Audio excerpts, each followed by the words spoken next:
Thank you all so much for being here today again. My name is Yolanda Fair. I'm the project attorney here at OJD. And today we are talking about a very important topic representing LGBTQ youth and intersectionality. And I'm very excited to have with us Danny King from the National Center for Lesbian Rights.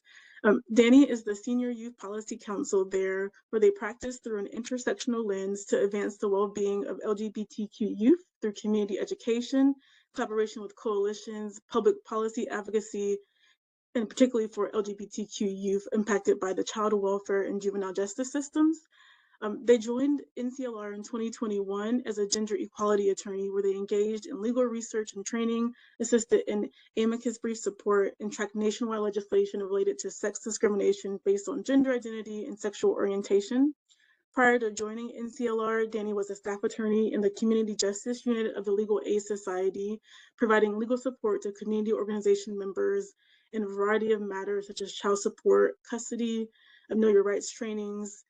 Danny has also served for multiple years as the attorney for the child and juvenile rights practice in the Legal Aid Society, where they represented youth between ages 0 to 21 in abuse neglect proceedings, and as well as juvenile delinquency arraignments.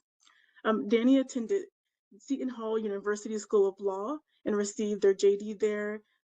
Also, CUNY Queens College, where they got an MA in Urban Affairs, and Michigan State University, where they got a BA in English from Michigan State University. But I'm very excited to have you today, Danny, and I will turn it over to you. So, hey everyone. So it's just me today. So bear with me as this is too much to hear one person talk straight for an hour. But nice to meet everyone.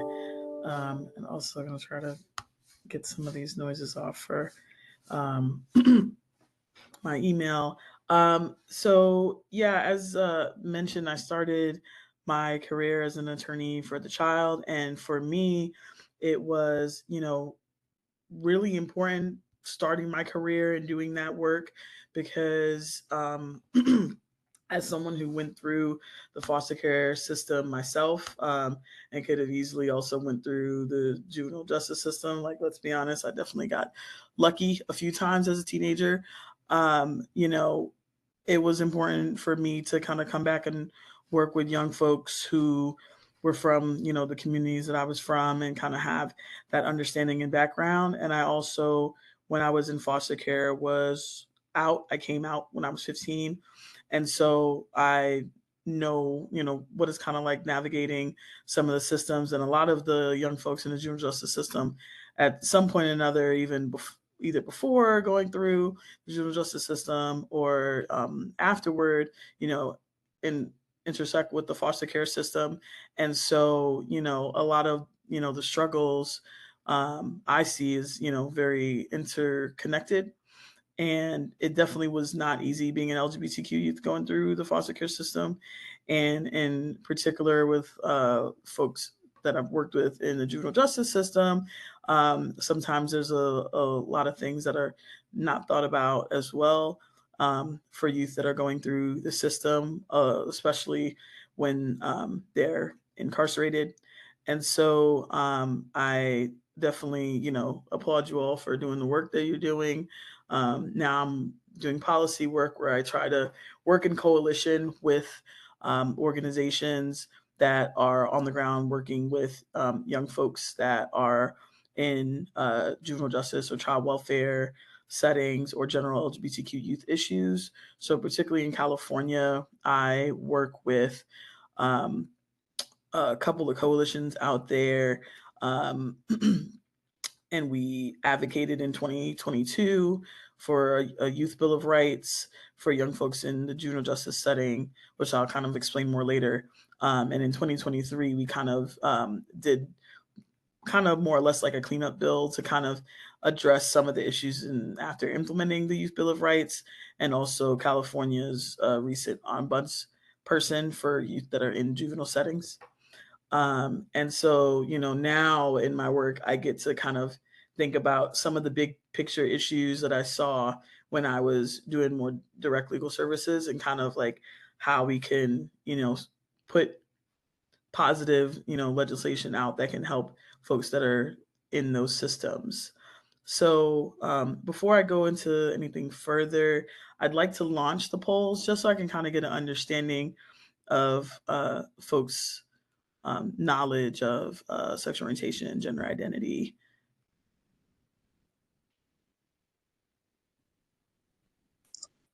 So I can't see on my end, but okay. Shows up as like a 5-minute timer, so I think that's good. Okay.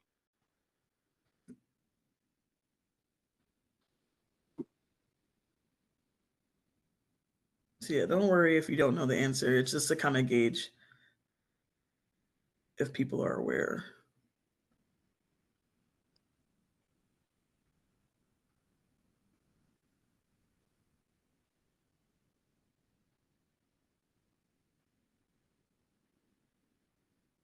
So I might do less than the 5-minute timer if the time goes out because it looks like we have a small group, so I don't think we need a full 5 minutes.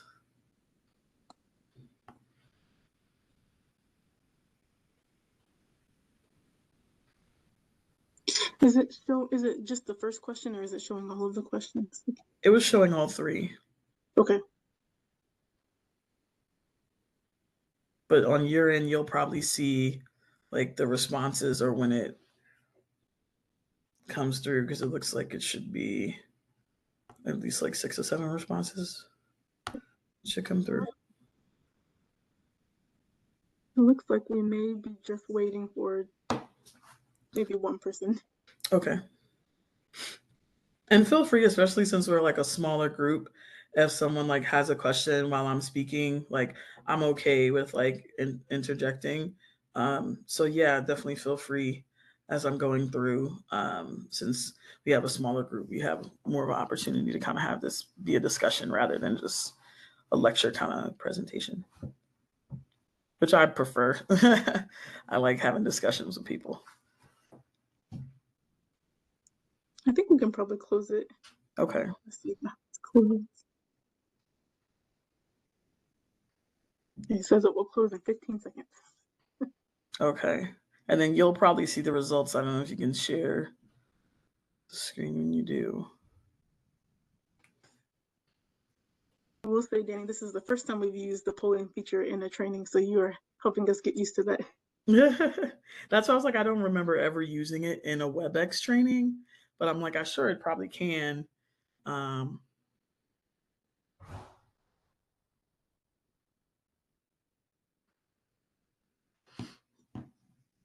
So I think for the first question, we have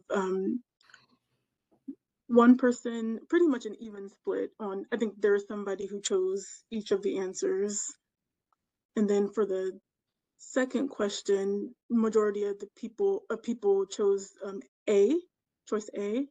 And then for the third question is also a pretty even split with a person choosing each of the answers. Okay. So I'll pop up share screens now so I can share some of my presentation.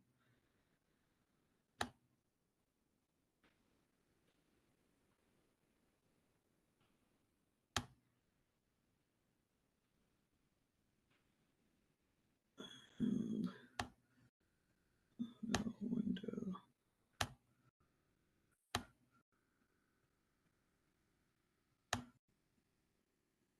Okay. Can folks see? I'm going to switch it to slideshow. Yes. Can you all see my screen? Yes, we can. Okay, great. Because I can't see folks' faces anymore. So just gonna get to the questions.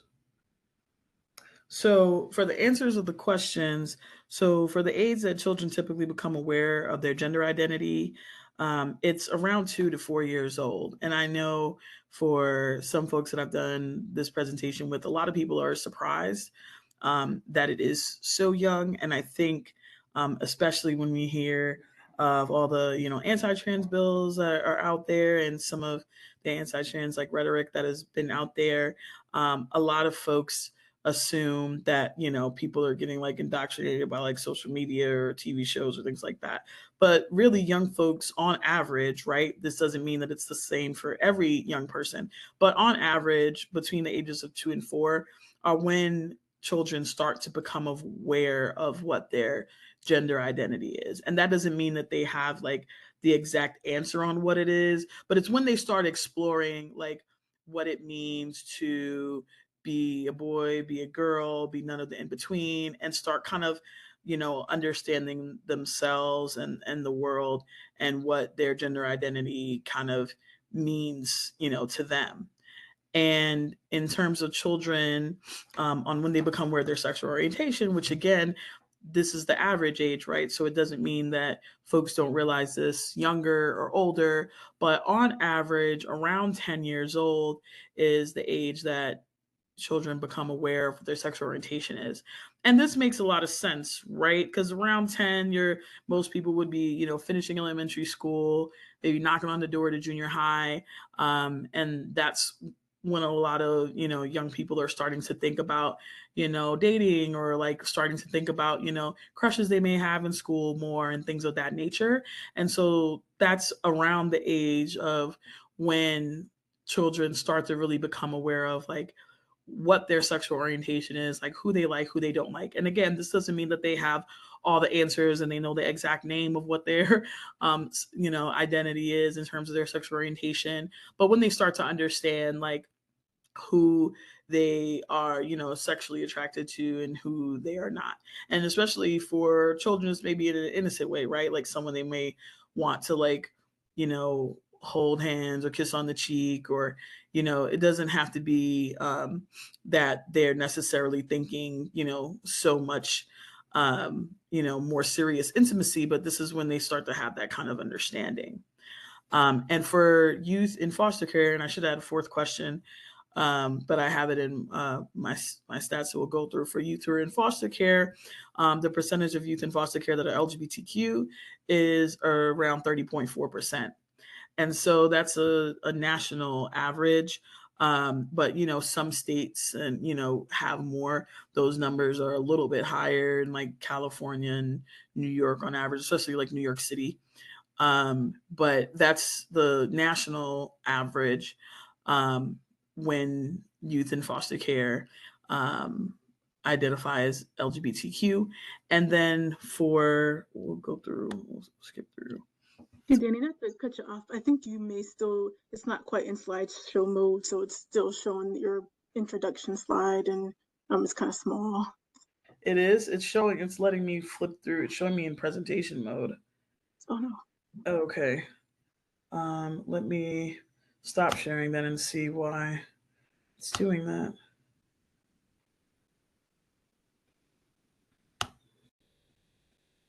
Sorry about that. Oh no.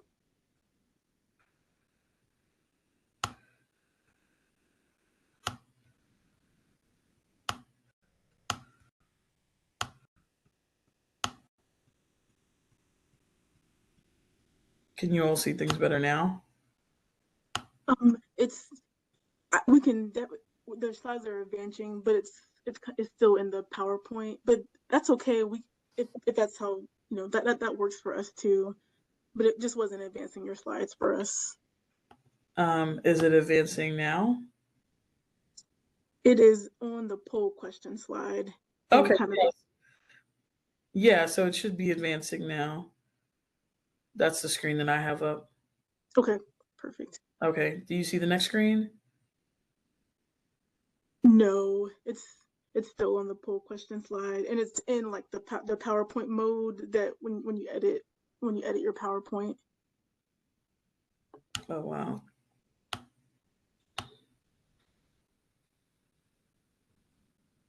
Okay. Sorry, technical issues. That's a life we live now. We're doing things remote.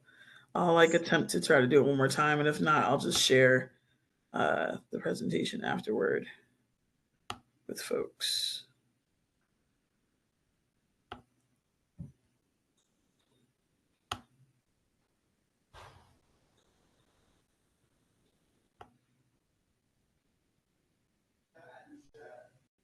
Okay.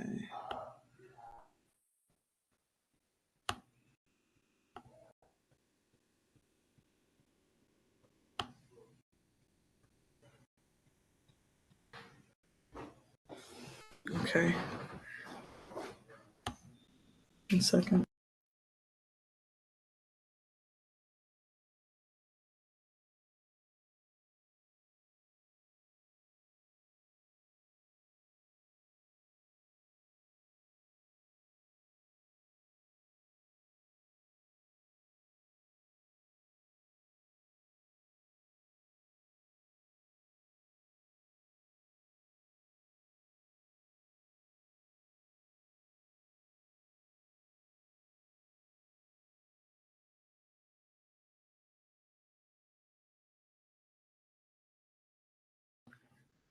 Hi.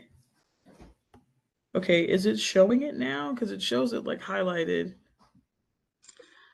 Yeah, I think for some reason it's showing like the part where you edited it at, but it is on that poll question slide. One other, if you send your PowerPoint to me, I could just share it for you if that Okay. which one is easiest. Okay. Well, I don't have any like notes on there. I don't want to like hold people up. Um, but you should be able to see Yep. like, some of the next slide as well. Yes, yep, I can see the focus Okay. towards youth and yep. Okay. So as long as you all can see that, sorry about that. Um, Yeah. So, and as I mentioned with the poll questions, and as I'm going to go into some of the disparities, for youth who are in juvenile justice systems, around 20% identify as LGBTQ. And of that 20%, 85% of them are youth of color. And so, when we're doing our work, we can't, you know, at times, and I don't, you know, think that this is something that can be done in my practice, really kind of separate the effects of race and how it, has disparaged our communities with over criminalization, over removal of families, an over criminalization of youth and adults, and also the, criminalization of LGBTQ folks as well. And so in the juvenile settings, majority of the time, if you're working with a young person who's LGBTQ, they more likely than not will also be a youth of color. And so they're dealing with dual effects of racism, homophobia, transphobia at the same time. LGBTQ youth represent 29% and 4% of the overall youth who are homeless in the US. um, and I also like to kind of go in some other statistics and disparities in talking about intersectionality, because also young folks that are in the foster care system as well as the juvenile justice system, a lot of times, especially young folks who are crossover youth that are involved in both systems, deal with over medication in these systems. So it varies by state. In some states, between 13 to 52% of youth are on some sort of psychotropic medication if they're in foster care. And I've definitely um, seen issues, and currently working with the Board of State Community Corrections in California to kind of talk about some of the issues when young people actually need access to medicine and are entering the juvenile systems. And that information doesn't always get relayed, and there's gaps and when a young person actually gets access to this medication. But it is worth noting that like a lot of young folks that are system involved are over medicated as well compared to the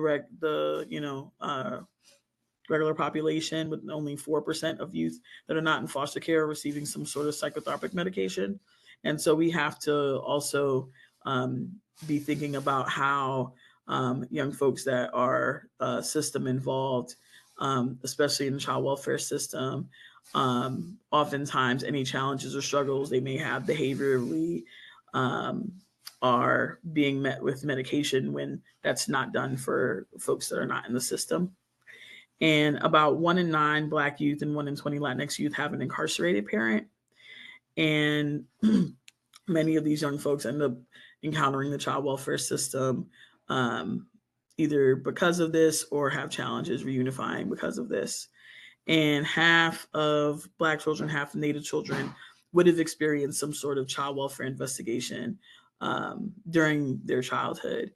Um, and, when it comes to youth that are in the juvenile justice system, because majority of young folks, especially youth of color, Black youth, are more likely to encounter the system, by the time they're, entering the juvenile justice system, they may have encountered, struggles navigating, the homeless system with their family, shelter involved. They may have been dealing with the child welfare system and potential separation or continued calls to workers whenever they had issues or acted out.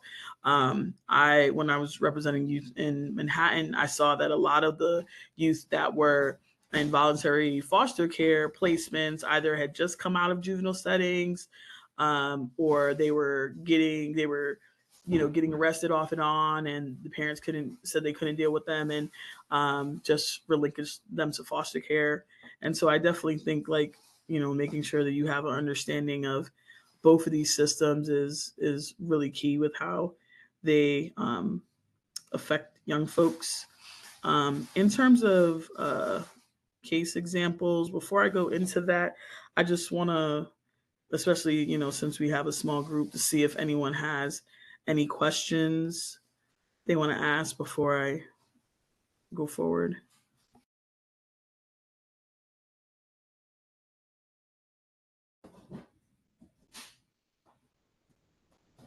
No? Okay. Um, so I think, especially when we think about like the statistic that mentioned how young kids may be trying to understand their sexuality, gender identity. Um, I've seen instances. So at one of the cases that I worked on when I was practicing Manhattan Family Court, a young client, they were 10 years old. It came in as a child welfare case, but we were navigating potential juvenile delinquency filing, because the allegation was that my 10-year-old client was seen being intimate or doing something intimate with one of their siblings who was 8 years old. And they were 10, they were 2 years apart. Um, and the lack of understanding on kind of everyone's part on how to kind of navigate that situation, I think is something worth mentioning, because I don't think a lot of people thought about, like, whether or not the young person was LGBTQ or was thinking about that. But I think that sometimes perceived sexuality or perceived behaviors that people think are typical with folks who are LGBTQ, because he was being intimate with his younger brother. I think that, folks need to kind of understand some of the biases that come into play. So when their mom saw what was happening, the instant was, to hit them to get them to stop what was going on. And we all, like, can kind of understand as a parent, like, not knowing how to handle that situation. And what the system did when they got involved is they started thinking about, okay, we need to do this child welfare case to try to, protect the young kids, when really a lot of what the family needed was therapy. But then also the notion was to try to, run to see, we got to talk to the DA, we need to have the kids interviewed. And, something that is a family situation that really is like attorneys, how would we be equipped to help young kids who are dealing with that kind of scenario? More so, that would be something that needed to be a referral, community supports, so therapy services, to see what was going on. Instead, we were navigating that my client was had their siblings, be interviewed by the DA's office, and they were considering if they were going to bring charges against them. And my client was, when I was meeting with them, was, shaking, very, upset, because they knew, what everyone, else was thinking, that the situation was, wrong. And there were kind of, underlying notions of, like, especially knowing that they were doing something with their brother who's a boy. There were underlying kind of, homophobia and different notions and things that were kind of playing out throughout the case that I don't think people kind of like realized, where they kind of looked at the situation, worse than when they, found out that something may have also happened with the younger sibling, who was a girl. And so I think that, it can come up in a lot of different ways. And I don't always give that example. Obviously, I'm like leaving a lot of things out.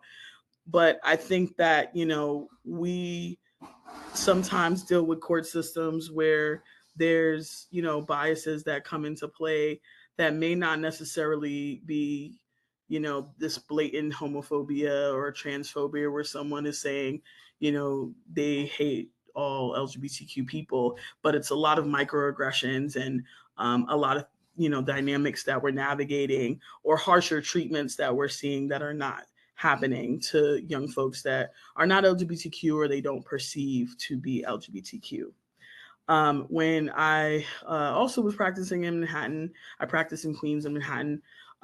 We had a client who was involved in our juvenile practice and our adult criminal practice, because at that time in New York, young folks that were 16 and 17 were automatically still being charged as adults for every crime. And so that client was a trans youth that was in foster care, but because they were getting, misgendered and discriminated against by caseworkers, foster parents, they thought it was better to like be on the street than to be in their foster home.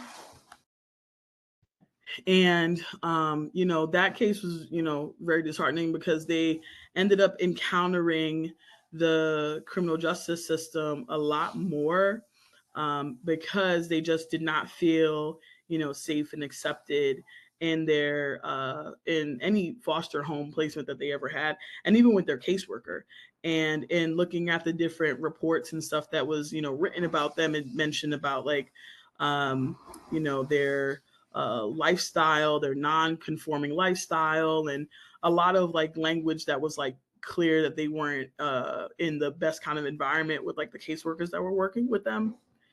And so the criminal attorneys on the adult side reached out to me to try to see what, resources we could provide, and try to find out what's going on the foster care end, so that this young person didn't have to keep going through the criminal system, because they were engaging in survival sex, because they didn't feel comfortable or safe in the foster homes they were in, so they'd rather be on the street.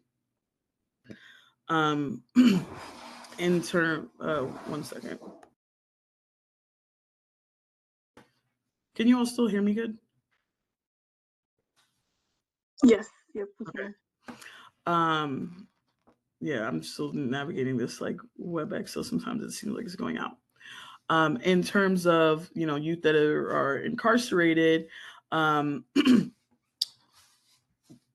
in my work with the Board of State Community Corrections, folks have reached out for young folks who are incarcerated that are not getting access to, when it is allowed, this is in California, access to, hormone treatment or clothing access, being told that they can't get, bras or other kinds of items.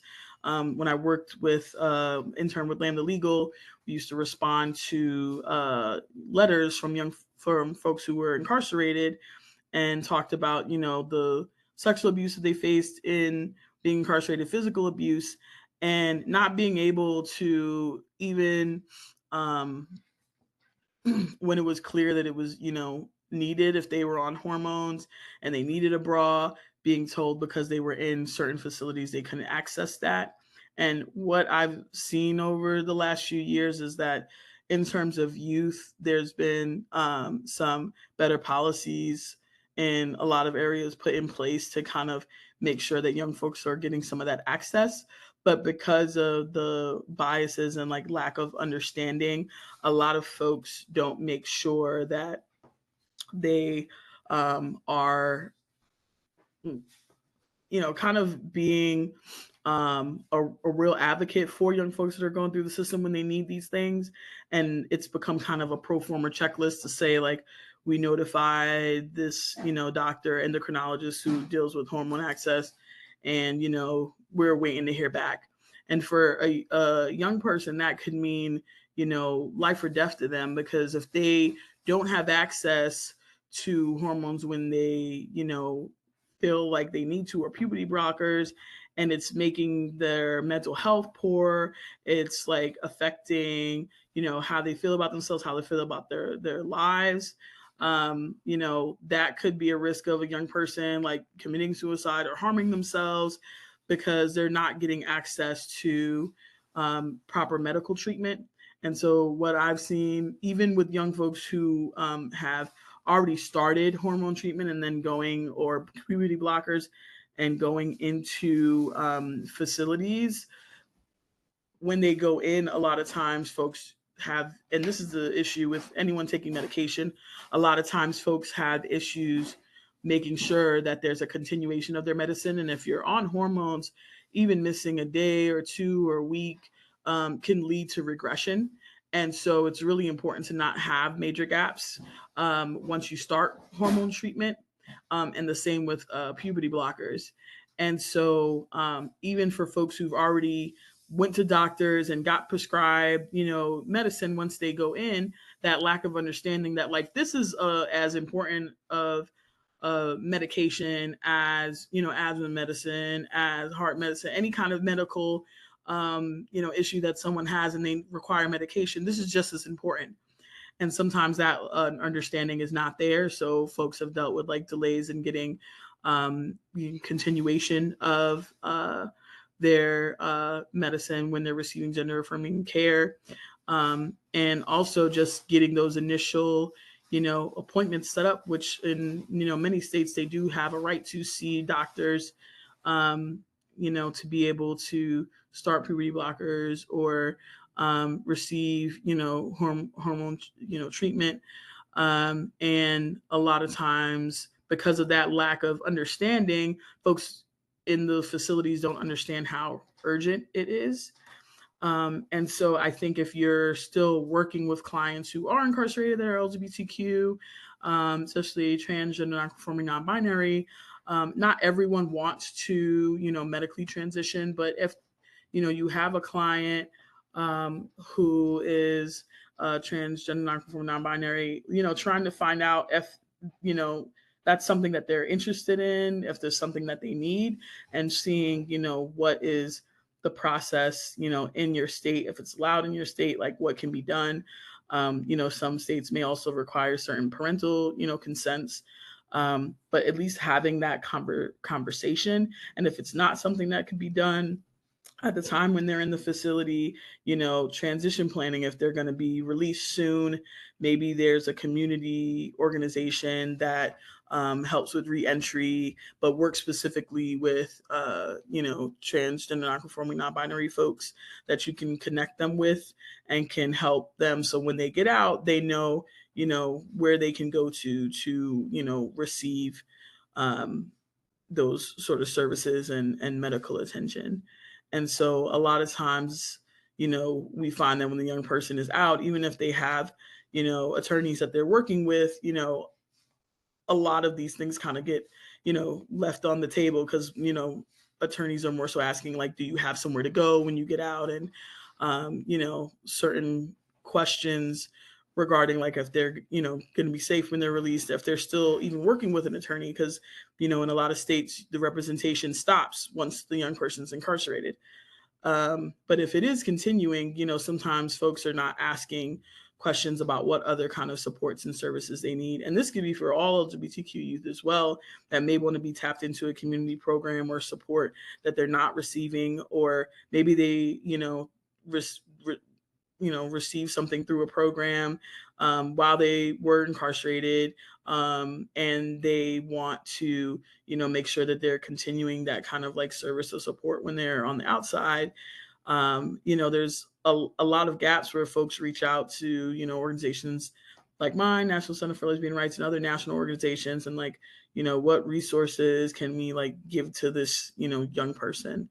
And so I think making sure that when you have LGBTQ clients, transgender, non-conforming, non-binary, that you ask certain questions about the supports that they might need, because it's definitely, as you see with all these anti-trans laws, and especially in southern states, midwestern states, there may not be as many resources, and so having that help and support while you're still working with the young person is really critical, because they may be going back to communities where there is no one that they can turn to.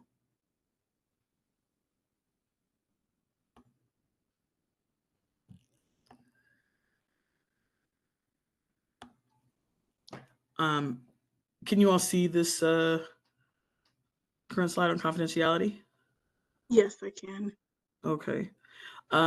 Just and I feel like it kind of comes up a lot more in kind of child welfare context, because it's a lot of probing about the young person that happens. So if you're someone that works with crossover youth, or like the organization I worked with, some of us did the juvenile delinquency and the child welfare. Um, but it's relevant in either practice, but especially if you're dealing with the child welfare side as well.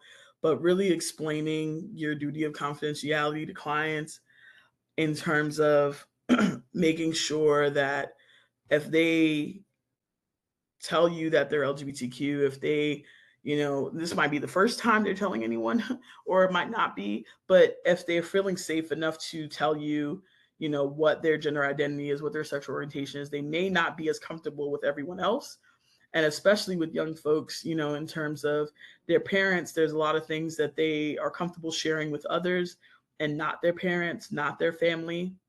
And so being mindful of, if a young person has let you know that they, are LGBTQ, that they would like to be addressed by a certain name or pronoun, if that's going to be said in front of other, people, or used in other instances, have a conversation with them around confidentiality, and like what they're okay having, discussed with the parent, and what they're not. Because sometimes they may not want a parent, to know they're using a certain, name or pronoun, or just what their, gender identity, sexual orientation is in general. And so I think it's important to, just be mindful of that if they're sharing it with you, especially with young folks, because trust is very important. Just because they're sharing it with you, that doesn't mean that they, necessarily want this information shared with everyone. Um, and I know in the child welfare context, it can be, a little tricky in terms of if you're trying to get certain placements that are more LGBTQ competent. And it's definitely been a lot harder to have those, conversations, but you may need to, approach the bench and kind of explain to the judge why you're making certain requests, so you don't, share certain things out in public if the parents are in the courtroom. Um, so I think that, it's just something to kind of keep in mind when you're working with LGBTQ young folks about confidentiality.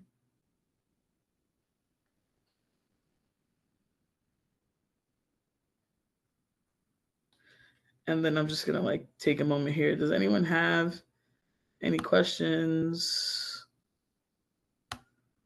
So I want to make sure that this is interactive for you all. There is going to be a section where I'll drop some stuff in the chat for you all to respond to.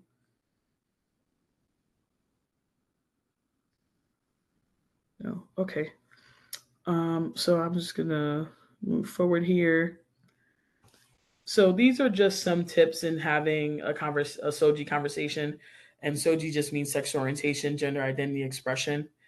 And so these are, and we'll share the slides after the presentation. These are just some, tips of words to use instead of other terms that are either kind of fallen in a repute or have always been negative terminology used. So instead of preferred pronouns, which is something that used to be used in the past, we just say pronouns when you're asking someone. So you just ask them, what are your pronouns, instead of saying, what are your preferred pronouns. um, and in terms of, if you need to ask the question, you may not necessarily need to ask the question on what a young person's like biological sex is. But when you do, the more appropriate terminology is, you know, asking, or if you're discussing this with them, assigned male or assigned female at birth, or designated male, designated female at birth, rather than biological male or genetically male, female, or born a boy or girl. As well as, instead of saying like sex change or like pre op, post op, just saying transition, because that's also a more inclusive term. Transition may look very different to a lot of people. And so, not everyone who is transgender, gender nonconforming, non-binary wants to have surgery, or may have surgery, or may do certain treatments. And so, if you're having a certain discussion with a young person that identifies as such, it's better to just kind of discuss like what are their thoughts on their transition, and what kind of things do they need for that, because that can also change over time, and it'll be different for every person. Instead of homosexual lifestyle, gay lifestyle, like I mentioned, that was something that was written in one of the reports about their like non-conforming lifestyle, LGBTQ lifestyle. Instead of saying those kind of things, or sexual preference, we just say sexual orientation. um, Especially lifestyle is definitely something that's like used in certain communities. Specifically, I feel like the Black community, growing up, a lot of folks use the term lifestyle, but it has the connotation that like this is just something you're engaging in and practicing in right now, and that that's something that can easily be changed. And so that's definitely not the notion that you want to convey to a client when you're having these discussions, if you need to have these discussions. And this I don't see as many people using, but sometimes folks do it when it's derogatory, a transgender, instead of just saying a trans person or someone who's transgender. That's more appropriate than saying like a transgender. A lot of times, that's used in kind of a derogatory sense, like so and so is a transgender, and it's used in kind of a negative way.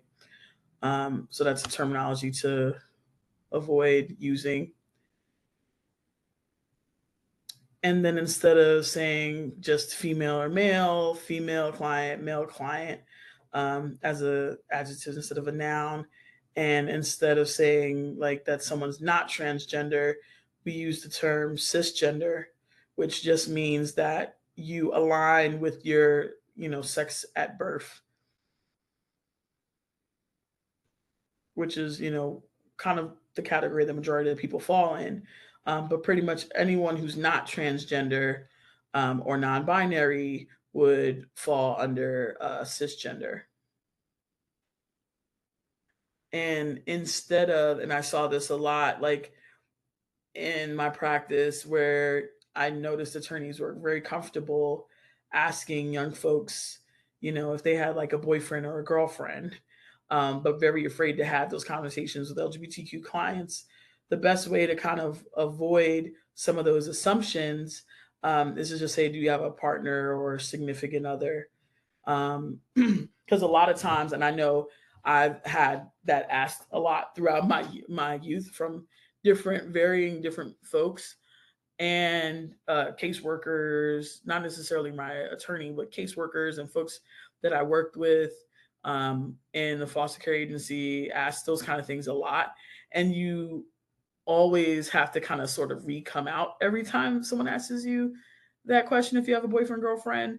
And most of the time they don't say boyfriend, girlfriend. They just assume your sex and they assume what you like. So they'll ask me, do you have a boyfriend or you have a boyfriend? And I'm kind of always coming out every time.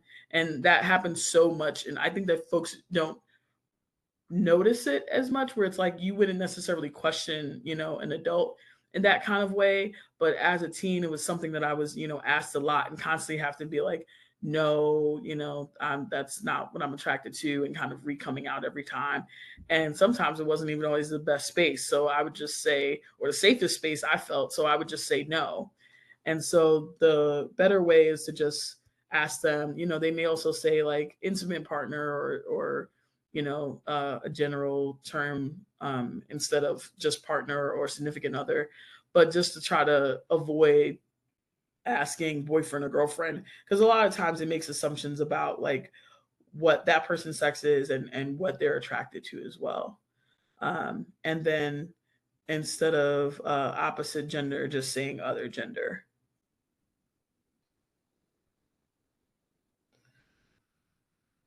And so this is where I'd like folks to kind of just mention examples of how they may have had certain discussions with clients, that they worked with, if they've had it at all. If you haven't, just kind of sharing your thoughts on what you might say. But it'd be great to kind of see people's responses about how they would, ask clients, sexual orientation, gender identity sorts of questions. So the first one is, how would you ask your client about their pronouns in a client interview? And there's no like one right answer. It's just kind of to see what you all have done in your practice.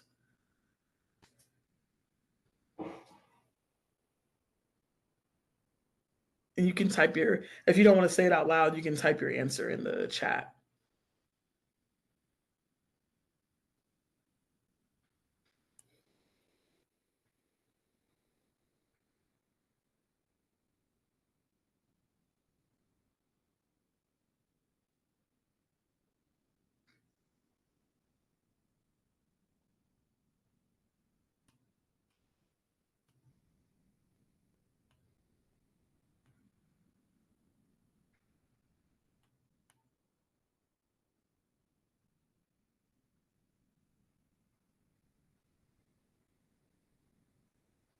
All right, so far I just see one. Definitely want to have everyone doesn't have to respond if you don't uh, have a response or want to respond, but it'd be good to get a few more examples before we go on to the next one.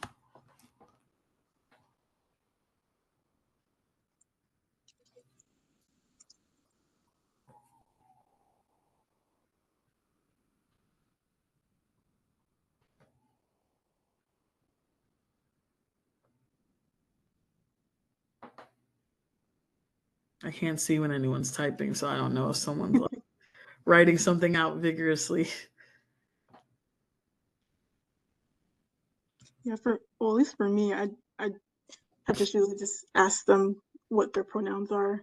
Just kind of been as I'm going through my questions. What's your name? What school do you go to? Then Mm-hmm. what are your pronouns? But I think Eric also put something in the chat. He said maybe start by saying the pronoun we prefer for ourselves. Yeah, so there's definitely like not one, right way, but I think to make sure that it's kind of something that's like built into your practice and not something that, you're overlooking, especially working with young folks. Like when they see adults and people in like authority kind of positions, sometimes they might be afraid to, correct them or speak up as much. And so we do kind of have to take the lead here when we ask, certain information, just so that we start a baseline that like we want to interact with our clients in the most respectful way possible.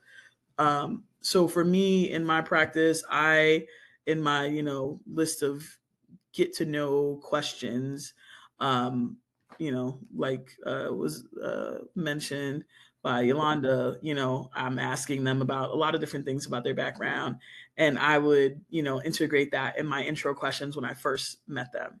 And for me, when I was taking, notes in the case file, it would be something that I, would put um, off to the side. So my notes of the discussion on one side of the page, and on the left side, I would have, notes about like, what name they wanted to go by, and a note if it was just like a nickname that they're like, okay, that I need to use all the time, or it's something that they want used some of the time, because sometimes it might be a nickname. I had clients that weren't even LGBTQ, but they had certain nicknames or things that they just were comfortable going by, and no one ever really asked them in these kind of settings like, do you want me to call you something else? But for them it was like comforting to like have someone call them the name that they liked and what they wanted to go by.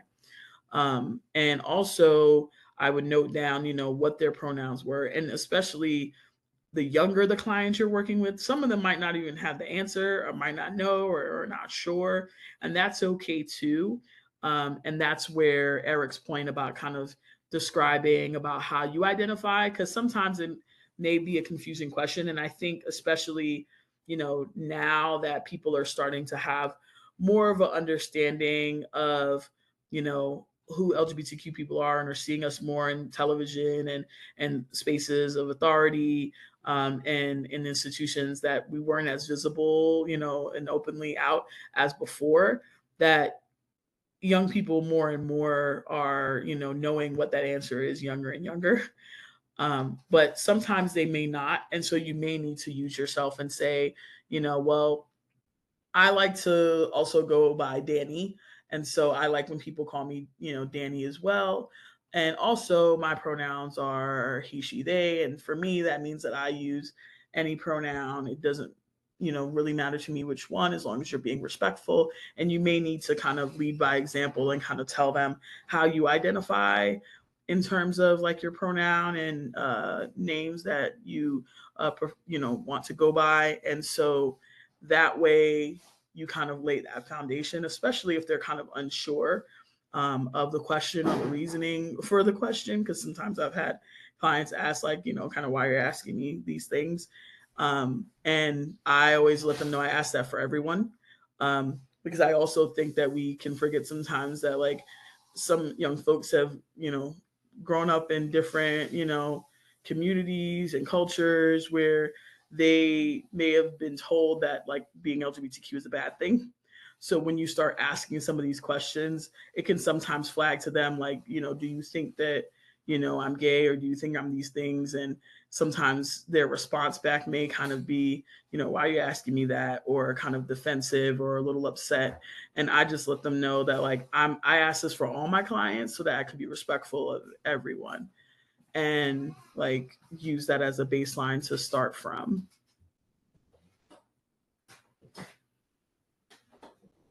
And then, so I saw Kaylee wrote, asking on an intake forms as part of the process. Yeah, definitely. Some organizations now are starting to, in the child welfare and juvenile justice space, trying to get better on like, SOGI data. And it's, helpful for us because, in a few years, as more organizations are starting to collect this data, we might find out that it's not 20% for folks uh, in incarcerated spaces. It's much higher. Or understanding the dynamics of like how many young folks are trans out of the overall LGBTQ population that you're working with. It's definitely something that's important to try to like get that information and gather. And we gather it about a lot of other things as well. So the questions, especially in, correctional settings, they're noting down your height, they're noting down your race, they're noting down all these different things. And some spaces now are starting to ask more about LGBTQ status. So asking on an intake form is definitely can be a useful tool, especially like if the attorney, leaves and it's in a spot that's going to be in the file and easily accessible for anyone who takes the case on. But just making sure in any intake form that confidentiality piece is kind of noted there, and there's some options to make note if that person wants it to be shared with others. Because usually, when I've asked, and this comes into leading into my other questions, but anything about their sexual orientation, gender identity, pronoun use, name that they want to go by, if it's something that they don't want to share with people, I want to make sure to note that down right away and have that, right next to, where I list their name and pronoun. So that way I know right away that that's not something that they want shared with everyone. And so sometimes those pro forma, questions on intake forms don't always get into the confidentiality piece. Someone will write a question and you'll answer it, and then it'll kind of be like a yes or no, or they might have the identities, different identities listed that you're asking specifically. But a lot of times they don't go into that confidentiality aspect, which I think is also still important to think about.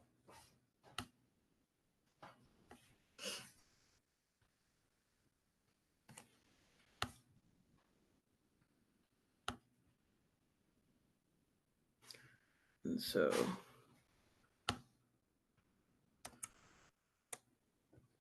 let's try. And it should be showing still on the screen, right?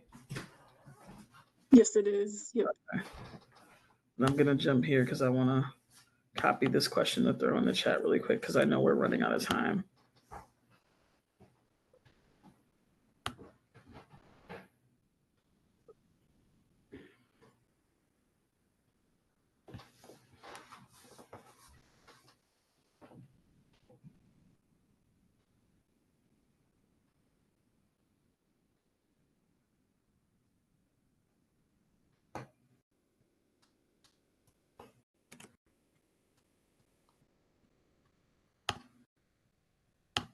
And so if folks can write in if you have any thoughts, and I'll just give a minute or two because I know we have till 15 after, right? I wanted to leave some time for questions. Yes. I feel like you all been so quiet, so you might not have questions, but hopefully this is helpful. Sorry for all the technical stuff in the beginning.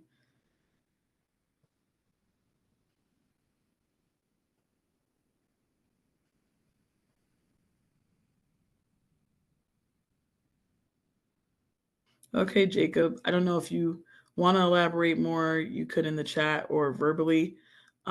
Just curious, because everyone's thought process is different, why you wouldn't ask unless it relates to the charge.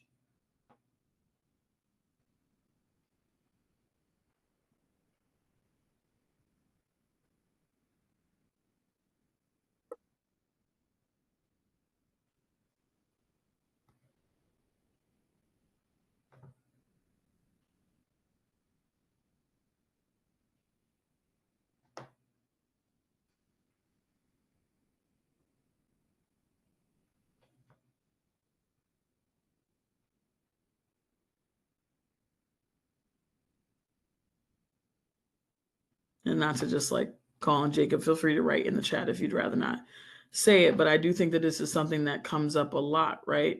That a lot of folks think, well, it's something that I don't need to know. Even in the child welfare space, folks think, well, I don't need to know that information to, advocate for my client.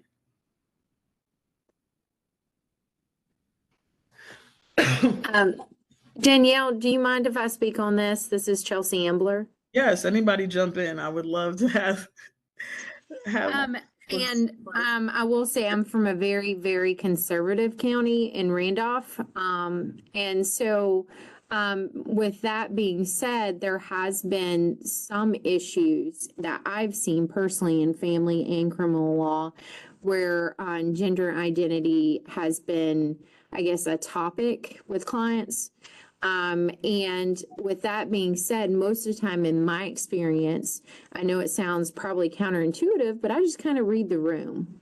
I literally let the client kind of explain to me. Of course, I confirm what name is on any type of criminal charge, who that person is, because it might not have who their identity or who they refer to themselves as. But then I asked them, is this what you want me to call you by? Just as I guess, a graceful way in trying to, because some people, even though it's not necessarily a gender identity issue, might say my name is Jennifer Thompson, but I go by Jenna or Jessica or something to that effect. So I always make it a habit of trying to first confirm that it is the person I'm looking at. And then second, again, be kind of socially aware of, what we're looking at, and then ask them, well, do you want me to call you Jennifer? Is there something else that you want me to call you by? And then at that point, most of the time, my clients will be very open and have a discussion with me, and will say whether or not, I refer to myself with even they pronouns or them pronouns. And I will do my best. I have to say, I'm not completely perfect on this, but I will do my best to try. And that's what I'll explain to them. I'll do my best to try to do that and respect their boundaries and respect that type of conversation. So I'm not exactly sure, Danielle, if that's the correct way of doing it, but that's how I've done it in the past 10 years. So I will be like totally honest, and I think you can go to different trainings and hear different people's thought processes on things. I like to also kind of be a realist too, and I know like when you're trying, first of all, when you're trying to have these discussions, sometimes you don't even have the most privacy to have these discussions. Especially certain times you may be having some discussions like in the courtroom. In the child welfare context, there was a lot of conversations that would happen in the bench area. But when I was representing young folks in juvenile delinquency arraignments, we did have somewhat privacy in the area we were in, where we had some like separate designated booths, and there was like a plexiglass in between. But the area that we were in, if it were busier, luckily when I was doing it, I was doing nights and weekends. And so we had a slower amount of young folks that were coming through the system. And New York had made a lot of changes where folks are getting screened now through probation to not have to see a judge, especially if it's their first offense. But if someone else needed to interview someone in there, there's a couple seats that are like adjacent, and you may not have as much privacy where people can hear sort of what you're saying, through the other side. And then the way the setup was in New York, the holding area, the person just goes through this like extra door, and they're in the main holding space with everyone else. So also, if some other young folks are sitting there, which sometimes would happen, even though the nights and weekends were a little bit quieter than during the day, they could still hear what is being said. And so, I think that, reading, when you said about like reading the room and kind of gauging the situation, if it's high stress, like high intent, your client's very upset, there's a lot going on, that might not be the time to try to have some of these conversations. But I definitely think it's something that like to try to have with your client as early as possible, especially if you know that the young person might end up being incarcerated. It's not a situation where they're going to be able to go home and just come back for the next court date, but that they're going to be detained. It is important because their safety, their comfortability in whatever they're going to be housed. And I'll be honest that I've do more work in New York and California, and I've consulted with folks in other states, but I'm not as aware with North Carolina's processes in terms of like housing, if young folks do have an option of where they can be housed in male facilities, female facilities, how they have that broken down. But it is important to kind of know, you know, will they be safe in these facilities? Is there, like I mentioned before, if someone is on puberty blockers or taking hormones, if you don't ask certain questions to find out what their gender identity is, then you may not ever come up to the question that like they actually are taking hormones or puberty blockers and they need to still take this medicine. And if they're detained, it's important to make sure that like you're trying to find out how they're going to be able to get to continue that medication. And I've had times where we had to like put it in order in arraignment to make sure that a young person got certain medication because especially when it's, you know, certain medicines that could be like, you know, life threatening to their health if they miss a day. But for, like I mentioned, transgender, nonconforming, non-binary youth, you know, the life threatening is it may make them suicidal or more suicidal. And so it is important to still try to have these conversations as early as possible because there's like ancillary effects of, you know, how their gender identity, sexual orientation may, you know, relate to the case. And so to Jacob's point, sometimes it may be kind of intertwined with the specific charge and what kind of allegations they're making against the person. But sometimes there's biases that are, you know, based on how they present or appear in their courtroom. So like their gender expression, there might be biases in how the judge is treating them, how the, you know, prosecutor, you know, is kind of not wanting to negotiate and going hardball. And sometimes there may be things that you might know that this person has certain biases. And now you know that you're representing a client who is LGBTQ, and you know that, you know, the prosecutor is kind of homophobic or transphobic. And now you have this client that you don't think they're going to get a fair, you know, shake in the case and negotiating settlement or avoiding detention because of these kind of biases. So it is important to, you know, at least try to find ways to integrate this into the discussion. I'm just looking at the notes that someone put in the chat. And someone said not in an attorney conference room. Yeah. Um, yeah, as much as you can kind of, you know, privacy is important, especially for folks that are going to end up going back into a holding area with others where it may not be safe if everyone knows how they identify. And so I definitely think that, you know, it's a case by case basis. And I would never tell someone that you have to always ask it in a certain way every time, because that's just not realistic, right? Incarcerating spaces for LGBTQ have been a problem, but in years, focus on improving the facility. Yeah, that's what I'm noticing in a lot of areas that folks are trying this, getting more SOGI data on young folks that are in the facilities is kind of like the first step. But you know, safety, programming, and, you know, supports is kind of the next steps that they should be working toward. But I notice a lot of folks start off with, they just want to know how many are there so they can go on to the next thing. And it's like, you know, I gave the statistic in the beginning, they're there. The number's there. They're going to be there regardless. So, you know, it'd be nice to see folks in these different facilities focus on how to just make sure that young people are safe in general, and how they can just, like, you know, support folks. But we know, you know, that's not what these systems were initially set up and designed for, right? And so the more that we can try to avoid young folks being incarcerated and going in these systems, the better, because it's definitely a culture shift. And I'm on a executive steering committee, and a lot of the folks on the committee are probation folks in California that run some of the facilities in some of the counties. And it's really a culture shift and dynamic of how they view young folks, that they sometimes think of them as like being dangerous, or, you know, they have to protect themselves. And the thought process is not always like, this is still a young person that like could use some help and support, and maybe if we approached it that way, we'd have better outcomes.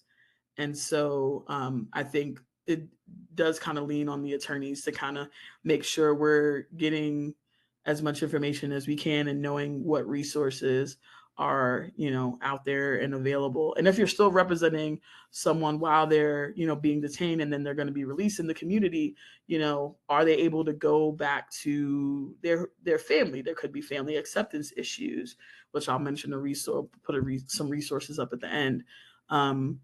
And so that may, you know, prohibit them to be able to go back to their parent or guardian or whatever relative that they were living with.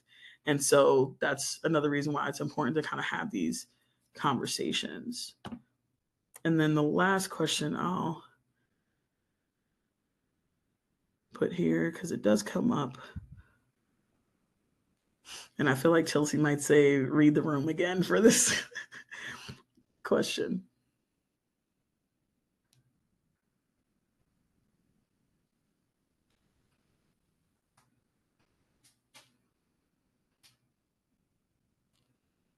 And so just because I know we're like short on time, in this instance, I definitely think that, it is important to kind of, depending on what's happening, who's saying it, like it is good to kind of see what's the best way to address it. Um, you know, if it's co-counsel and they made a one-off mistake, or if there's social workers working on the case and they've made a mistake and it's not some continuous thing that's happening, then talking with folks after the case is done might make more sense and make them feel less on guard that you're kind of calling them out, and you might end up having better results. But if, co-counsel or, folks that they're working with are continuously, misgendering someone or calling them by the wrong name intentionally because, they're, transphobic or have whatever biases, it might be something that you want to intervene in and say on the record. Again, to Chelsea's point, kind of reading the room, because if you're in front of a really conservative judge, you may not want to draw so much attention to it, but you also should have discussions with your client and in that confidentiality vein in terms of what's okay and not okay to share, and also kind of having discussions with them when it comes up. Is this something that you want me to address now? Do you want me to correct them now? And some folks are so used to being misgendered and different things like that, they might be like, I don't want to even deal with that now, whatever, I don't care. And for some folks, they may want to have that advocacy and appreciate that you as an attorney are trying to make sure that they're being addressed in a respectful way. One of the judges years ago, hard to call. Yeah, it is hard to call out in open court with judges. I know people don't like to report judges or but there's judicial committees where people look at behaviors of judges. And I think that if it's a big problem with a particular judge, and especially if you're not the only one dealing with it, other folks who've had LGBTQ clients, you kind of see that how the judges behaving, that it might warrant something to make a complaint for, because they're supposed to be approaching their aspect as a judge in an unbiased way, and sticking to the law and interpreting the facts, and they're supposed to be handling that role in an unbiased way. And so you don't know what, because of their own thought processes or biases, if it's coming up frequently, are they giving your client harsher treatment because of it? Are they more likely to detain your client? More likely to assign higher fines or fees? More long is the case going on longer for similar charge than you've seen in the past? When other times the judges might have been pushing toward it getting settled. I think that is something to kind of think about, because those kind of microaggressions and biases do play out in the courtroom, and judges can kind of feel like they get to act in impunity without anyone doing anything. And I personally don't think that that's right. I know for me, I had to speak with my boss, the head of my office, and just kind of let them know to hey, is there a way that you can just get it disseminated to the judges about this is how to refer to me? Because I use the honorific mix instead of miss. So mix is MX. And so it's just a gender neutral honorific. And so I was getting a lot of miss, kings, and it started to bother me in ways where, I don't, as someone who's also non-binary and trans, I don't necessarily really ascribe to one gender or the next, but it was bothering me to only be called miss, where it kind of felt like my identity was kind of totally being denied, and no one would ever ask in court how to address me. It just was assumed, and it was happening so much that it started to bother me in ways that, like, if you would have asked me a few years ago before I started practicing, I would have never thought it would have bothered me, because people, may call me ma'am, or, and I, can just kind of shrug it off. But sometimes when you're hearing things, repeatedly, it has an effect on you. And so for me, I had to kind of get my supervisor involved, and they spoke to the, chief administrative judge for that court, and they kind of disseminated to the other judges, like, okay, this is how, to address me, which was Mix King instead of Miss King. And I didn't have to, go toe to toe with a particular judge or correct them on the record. And for me, it was better because it was something that got disseminated to everyone. So I didn't have to worry about all the different parts that I was appearing in, having to correct each one every single time. And then once that change was made, because their boss told them something, they did it. And obviously, it's going to be different when you're trying to do that advocacy for your clients. But I think there are judges who are, have a lot of biases and are discriminatory. And I think that we should really think about ways of seeing, like, if it's a pattern that's being harmful for our clients and how they're treated, not just like emotionally in the courtroom, but they could be getting harsher treatment, like in a lot of ways that they would not have gotten otherwise. So I think it's important to kind of dig a little deeper and see if that might be something that, like, should be investigated, should be, reported to a committee. So yeah, see, Eric, yeah, you had that example. Yeah, and that's where it is important to kind of have those discussions, because even if it doesn't relate to the case, there's harsher treatment that they're getting in the facilities at times because of their LGBTQ status, that they could be getting between the judge, that they could be, that the co-counsel could be, not wanting to, offer you things that they may have offered other folks because of how someone presents and their own perceived biases. So that's why it's important to kind of just kind of be aware of those things, so you can kind of dig further about, like, why is your client, being treated this way, and try to see if there's, any recourse of how you can address that. And so the last thing I'll just put up on the screen, a list of resources.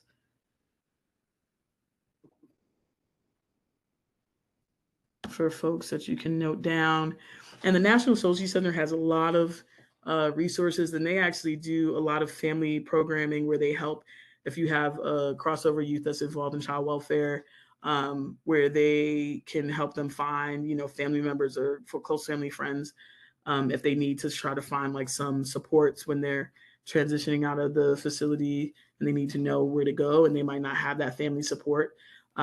Shoji Center also works with the Youth Acceptance Project, which is a project that I work with as well, that by Family Builders, where they try to find ways where they meet parents kind of where they are and try to help bridge the gap between the young person and the parent, and kind of, work toward acceptance in a holistic way.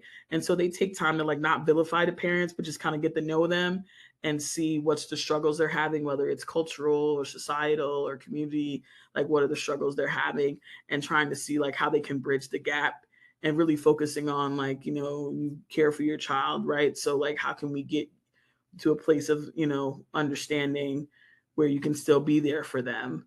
And so Youth Acceptance Project is definitely a good resource as well. So I encourage you to go to National Association Center's website and look at the different family programming that they have, because a lot of those different programs work with folks across the country. Thank you so much, Danny, for joining us today and teaching us. I know that I have learned a lot. For everybody on, I will send Danny's materials and PowerPoint. We will send them out. Nani will send it out for us in a follow-up email. And that will include Danny's contact information in case you have more questions. And we will also, I'm just trying to see if there's anything I'm missing from my list. Yeah, but all the resources and materials will be in that follow-up email. But Danny, again, thank you so much for presenting for us. I feel like we've all learned a lot, and I know this will be valuable for us and for our clients. But before I close it out, were there any questions for Danny? Yeah, I had a question. So, um, North Carolina, like some other states, is reeling back from raise the age. And now, starting in December, we're going to have 16, 17-year-olds charged with the most serious offenses starting in adult criminal court. And I was thinking, I think when we talk about sexual orientation, gender identity, it seems like we focus, for whatever reason, mostly on our younger youth. But there's this whole group of youth who are being charged in adult criminal court. And I didn't know if you had any thoughts or suggestions. It's possible these youth will now be put back in jails, and sort of what are some things attorneys could be specifically doing for these youth charged with these serious offenses, who might be, spending a long time in jail before their case is resolved, or even further. Yeah, I think it's definitely harder for the young folks who are facing the adult system, because a lot of times they're facing, and I'm assuming from what I've noticed, it's kind of a lot of similarities across the country in terms of like some of the procedural aspects where, you're facing less time in the juvenile system than you are in the adult system. And so like, I definitely think that like knowing what supports are out there, where there are programs where can go to the facility and work with folks. But again, safety is an issue. I think for a young person, 16, 17-year-old in an adult system, it's very rough. And New York, before raise the age was passed, that was our that was our reality, where it didn't matter what, could have been trespass, petty larceny, you're charged in the adult system. And I think a lot of young folks we need to kind of know more about PREA protections for the younger folks, because it's going to be a little bit more dangerous for them in the adult settings. So one of the resources I shared, so a couple of the resources, one is the juvenile facilities checklist. And so it's something that like you as an attorney can look at, and also juvenile facilities, to see how they can be more supportive for young folks. But I also shared a PREA document as well, because it's definitely, a lot more dangerous for young folks coming through the system. And they're entering the adult setting, especially like the pressures to, if they're not involved with a gang, to become involved with a gang because they're young, for protection. So some things it doesn't even matter what their LGBTQ status is, just being a younger individual coming through the adult system, things are going to be, a lot harder. I don't know what mechanisms you all have to try to, because what they did in New York is, they defaulted, certain crimes to the adult facility, but unless it was, certain severe crimes, you can request for it to go back to family court. And so there was like either, the prosecution could agree right away and just say, all right, I'm fine with it going back to family court, or they can challenge it and you might end up having a hearing on whether or not it should be removed back to family court. If there's any mechanisms that you all have there in that process, I don't know if you do, but I think, you may need to be kind of learning what some of the adult like systems are like, because what I've noticed is that the juvenile facilities, even though they're not perfect, sometimes they're not as harsh as the adult facilities, in terms of like they've started to work, more of them have started to work toward understanding about having access to gender affirming care and clothing, and addressing someone by the way they want to be addressed. But not all the adult systems in certain states are set up that way. And so they may have a harder time navigating that system than if they were in the juvenile system, depending on what it's like in your county. So that might be something to be aware of. And if you can see if they can be, removed back to family court, dependency court, that's definitely like an argument that can make about their safety, and also access to, certain medical treatment that they may not have, or access to, gender affirming clothing and things of that nature. But I just think it's rough for a young person overall going through the adult system, and there are not enough, resources in the facilities as much. So that's where like the reentry aspect is important. In California, just last year, we like supported a bill that specifically was funding transgender, non-conforming, non-binary kind of like wellness fund for folks who were incarcerated. And so, things are just kind of getting under the way with that. But I think that it'd be good to see what happens there, because that could be something that could be a model for other states to look into, because they definitely face like unique challenges. I don't know if that is like it's just a tricky situation that I don't know if there's one unique answer, but you may need to know like what is available in like the adult facilities that they could be facing versus the youth facilities, and see if there's any arguments there that could be raised. And even if there's certain programs that work with the youth facilities that don't always work with the adult facilities, a lot of times it's not that they can't, they just have built relationships with the youth facilities and they aren't used to working with like the adult facilities. But maybe that if there's a good program for like an LGBTQ youth or transgender, non-conforming, non-binary young person, whatever kind of program or support, if you find something in your area that's like at a juvenile county facility, like maybe you can contact that program and say, hey, I have a client that's in this facility. Would you be able to like still work with them, even though you usually work with young folks here? So you may kind of need to know like what is like out there that, because of their age, they can still qualify for, even if they're in an adult facility.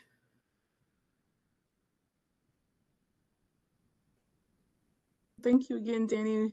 We definitely appreciate it. I think you've gotten some thanks in the chat. Yeah, no problem. I know, I definitely wanted to, when we spoke about doing the training, I know like it's not easy in the South, and so definitely want to be a support. We're a national org. We have our hotline. So if anyone has like any questions, any LGBTQ rights issues, can call the hotline, and, we, try to work with folks and see what information we can provide. And then also we work with like attorney networks, where we work with like a national LGBTQ legal services listserv. And so a lot of times we'll try to reach out in whatever state you're calling from and try to find like what's available in your state and kind of and share those resources or connect you with those organizations. So definitely reach out. It's on our website, and it should still be showing up on the last slide, the 1-800 number. Well, thank you again, and thank you everyone for joining us on your Friday afternoon. Again, we will send out the resources on email, and look forward to our next trainings coming up in a couple weeks if you're coming to the Western Youth Defender Forum next week, and in a couple more weeks if you'll attend our next virtual training. But again, thank you, Danny, and thank you everybody for attending today. Thank you.